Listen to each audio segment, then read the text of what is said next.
Tu já sentiu que as grandes narrativas espirituais que moldaram o nosso mundo, a nossa humanidade, que elas guardam alguma coisa a mais? Que existe um segredo guardadinho ali no meio, nessas camadas de interpretação popular? E se eu disser que a versão da história que a maioria das pessoas conhece é só a sombra de uma realidade muito mais profunda, que existe um conhecimento para quem tem as chaves e ele é deliberadamente ocultado para as grandes massas? Eu sei que pode parecer um pouco fantasioso, mas a verdade é que toda grande tradição espiritual possui um coração secreto, um núcleo de poder e de sabedoria acessível apenas àqueles que ousam olhar além do véu. O mais interessante, quando tu tem as chaves da tradição ocidental, tu também abre as portas dos mistérios orientais. Quando tu tem a chave da tradição oriental, tu também abre as portas da tradição ocidental e qualquer linhagem de conhecimento que oculte o que chamamos de conhecimento perene. Se tu busca apenas o conforto das histórias conhecidas, esse caminho talvez não seja para ti. Mas se tua alma tem essa vontade pela verdade, pela engrenagem que move o universo por trás das cortinas, eu tenho certeza que o nosso canal vai ser uma fonte riquíssima de conhecimento. Então, para garantir que tu não vai perder nenhum passo dessa jornada, já te inscreve, ativa as notificações, dá o like no vídeo, porque o que nós vamos revelar a partir de agora vai mudar para sempre a tua perspectiva. Nós vamos começar com uma pergunta fundamental: qual é o verdadeiro propósito da doutrina espiritual? As religiões, elas não são meros códigos morais ou histórias fantasiosas. Elas são, ouçam bem, tecnologias para acelerar a evolução humana. E foram entregues ao mundo por mentes muito mais sábias e evoluídas que a média da humanidade. E aqui está o primeiro grande segredo.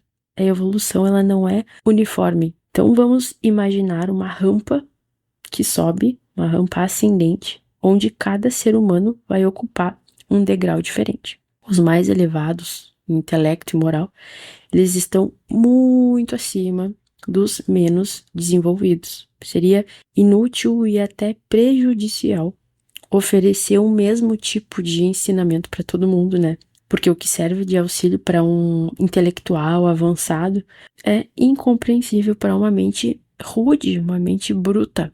Aquilo que vai inspirar êxtase em um buscador que é muito dedicado não teria esse mesmo impacto, não causaria essa impressão em quem vive mergulhado nos instintos mais básicos. Portanto, uma doutrina espiritual, para ela ser eficaz, ela precisa ser graduada, assim como a própria evolução. Assim trabalham também as escolas de mistério, com graus. Por quê? Porque o ensinamento deve ser adaptado a cada tipo de inteligência, a cada tipo de coração, oferecendo a cada um exatamente aquilo que necessita para dar o seu próximo passo. É isso que toda a grande tradição possui. Ela tem necessariamente para sobreviver, desde um passado remoto até os dias de hoje. Ela necessita de um lado oculto, um ensinamento interno, esotérico, com um S, né, de segredo, de sigilo, de secreto, e um ensinamento exotérico, com X, de externo. A camada externa é a que todos nós conhecemos, as histórias, os rituais públicos, os dogmas simplificados. Essa camada serve como um ponto de entrada, como um guia moral para as massas. Mas a camada interna, o coração pulsante da tradição, guarda os grandes segredos do universo, as chaves de poder espiritual. esse conhecimento não é para todos, não por elitismo, mas por uma questão de responsabilidade. Por isso também, mais para frente, algumas transmissões, nós chamamos transmissões quando nós passamos esse tipo de conhecimento adiante. Eu vou fechar o canal, vou deixar só para membros, só para pessoas que realmente estão nessa busca, justamente para que não se use esse material de maneira errada e que ele seja acessível àqueles que estão dispostos e interessados e, sobretudo, prontos a receber esse tipo de conhecimento. Pense no conhecimento como poder. Certos ensinamentos sobre as leis ocultas da natureza, sobre a manipulação de energias sutis, são como uma faca afiada nas mãos de um cirurgião, desde que ele seja um ser moralmente evoluído e altruísta, vai salvar vidas.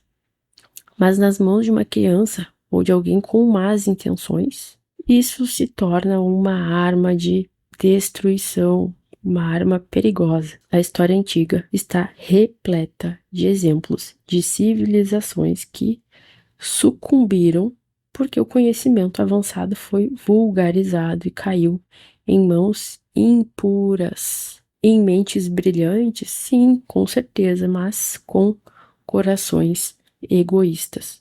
O resultado foi e sempre é a criação de gigantes intelectuais, mas também de gigantes de iniquidade, o que acaba por culminar em catástrofes que ecoam até hoje em nossos mitos mais antigos.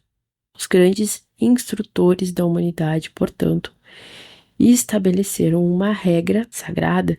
O conhecimento ele só pode ser transmitido àqueles que provarem a sua pureza moral, seu domínio sobre si e o seu altruísmo. Isso tem tudo a ver com a seleção de candidatos para círculos internos dentro de círculos maiores em ordens e sociedades magistas. A força de caráter de um candidato sempre foi mais importante que o seu desenvolvimento intelectual. Por quê? Porque o próprio ensinamento secreto se encarrega de expandir o intelecto, né? Mas apenas uma base moral e sólida garante que esse poder vai ser bem usado para o bem comum.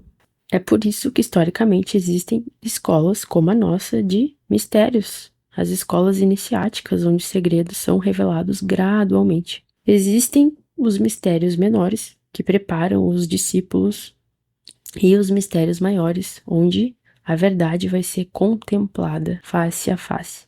Essa estrutura ela não é pagã, ela não é uma estrutura primitiva, ela é uma condição primordial para a força e a estabilidade de qualquer sistema espiritual autêntico. Então a transmissão é feita da forma como eu falo, de boca a ouvido, mestre e discípulo, garantindo que a chave não caia em mãos erradas.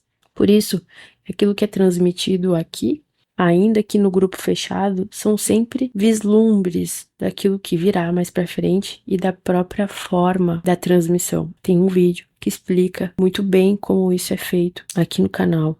Mas as chaves principais, elas são dadas somente para o círculo interno das escolas e da nossa sociedade magista. Agora vamos a uma outra questão crucial. Qual a origem das religiões? A ciência moderna, em sua visão limitada, propõe que as religiões nasceram da ignorância humana, do medo do trovão, do culto ao sol, do animismo primitivo, que é esse pensamento de que tudo tem vida, de que tudo tem alma. Também já fiz um vídeo aqui falando sobre isso. Nessa perspectiva, os grandes avatares da humanidade, os cristos, os budas, seriam somente descendentes civilizados de curandeiros. Essa visão afirma que a humanidade começou na ignorância e foi lentamente evoluindo para a sabedoria, como se a história fosse algo linear. Mas existe uma outra perspectiva, a das religiões comparadas, que é importantíssima, já que ela nos mostra uma verdade muito mais lógica e profunda. Todas as grandes religiões do mundo, quando despidas de seus acréscimos culturais, partilham dos mesmos ensinamentos fundamentais, da mesma moral, dos mesmos símbolos.